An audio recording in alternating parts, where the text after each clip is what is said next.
Welcome everybody to yet another coffee time with Hako, the show where I have my morning coffee and then I yap off into the void. Shit, I forgot my coffee. 1 second. Alright, there we go. Today we're having a latte in a very boring mug, but the coffee tastes the same, eh? So, what did I want to yap about today? Today we're talking about Sanby. So let's cut to the chase. What do I think of Sanby? I think that she is a super freaking fun agent. Really fun, really simple to use. She is simple fun. I was expecting her to like be harder than she is, but I was honestly surprised when I opened like her skill window. And then I saw that, you know, we didn't have a massive amount of paragraphs on like every skill. Instead, they are very, very basic, like similar to like how the standard battle units has theirs. Like the one that has quite a lot of text is her special attack. But some of the newer characters, like they have more text on one skill than, you know, Anby has put together. I was expecting a little bit of a higher skill ceiling, but she was pretty easy to like, you know, just pick up and actually play. With Harmasa, for example, I didn't feel like I knew what I was doing until like I had many hours on my belt. With Sanby, I feel like I have quite a good understanding of her like right now, and I haven't played her that much. Now, one complaint that I've like seen from the community regarding Sanby is that people do seem to like make out that she's quite weak. I've seen a lot of people say that she is like Harumasa level, which I would disagree with. I think that she is quite she's quite stronger than Harumasa, maybe not as strong as Evelyn. Power level wise, I'd say that she's somewhere like between Evelyn and Harumasa. But I definitely think that she's stronger than Harumasa. And now the real kick with her that I don't think that too many people are talking about and not too many people are realizing. Now there is one key thing that sets her apart from like other attackers that we've seen so far. Evelyn, she is super selfish, she does her thing and she does it well. Harumasa does his thing, also does it well, and like they are just pure raw damage. But with Sanby, I believe that she is one part main carry attacker, and then second part support or enabler, whatever you want to call it. Sanby's full potential is not realized until she can get a full team of Aftershock, which is not going to happen until we have Trigger. Now my Sanby has very suboptimal gear. I've like put on the best pieces I could find, which they aren't terrible, but you know, they have a lot more work to be done on them. And here comes the thing you must realize when we're talking about Sanby's power level, is that her core skill is actually insane for an Aftershock team. Aftershock is like the new mechanic that came into this patch. Pulcra has it, Trigger will have it, and Sanby has it. It's very hard to like gauge the full value of this because we don't know how common Aftershock will be. But if we just look at her core skills, her core passive voltage gap. Anby's damage against enemies with the silver star mark is increased by 25%. Boom.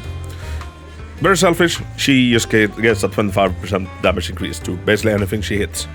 But the second part, after an enemy is marked with silver star, the crit damage received from Aftershock attacks is further increased by 30% of Soldier Zero Anby's crit damage. Now, if you have Anby's engine, you can easily reach 250 crit damage. 30% of that would be a 75% crit damage increase. So just off the bat, she makes Aftershocks gain a whooping plus 75% crit damage. That's actually nutty. And now you might be starting typing, oh God, I don't have her engine. Yeah. Say that you reach 200% crit damage with another engine, then it's still a 60% increase to crit damage, which is honestly really good. But it doesn't end there. Additional ability, Voltage Surge. Soldier Zero Anby's crit rate increased by 10%, just off the bat. But when Soldier Zero Anby is the active character, all squad members Aftershock damage to enemies with the silver star mark increases by 25%.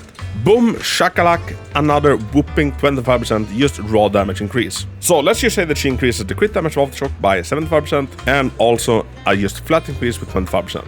To an Aftershock team, this is absolutely insane. Now, I've been super excited about Trigger. Like, Trigger is the one I've had my eyes on this patch. And now, Trigger's damage potential, because Trigger is gonna be a damage stunner. Like, we have support stunners, we have stun stunners, but like, Trigger's thing is that she does quite a big chunk of damage. And a lot of Sanby's power level has been like put into increasing Aftershock damage. So I'd say the Sanby is probably like the least selfish attacker we've seen so far, because her power is the power of friendship.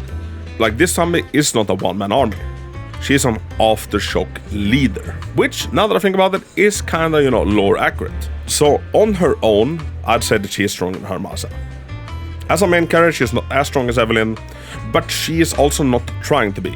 Instead, she is, just like I said, an Aftershock leader. And now this patch just might be the one-off. This is like the only Aftershock patch, and then we'd never see it again. Or it could be like a very common theme. We don't know. And I do believe that any like Aftershock team is gonna be a lot lesser without Soldier Zero Anby. So yesterday I tried it out in a bunch of different content.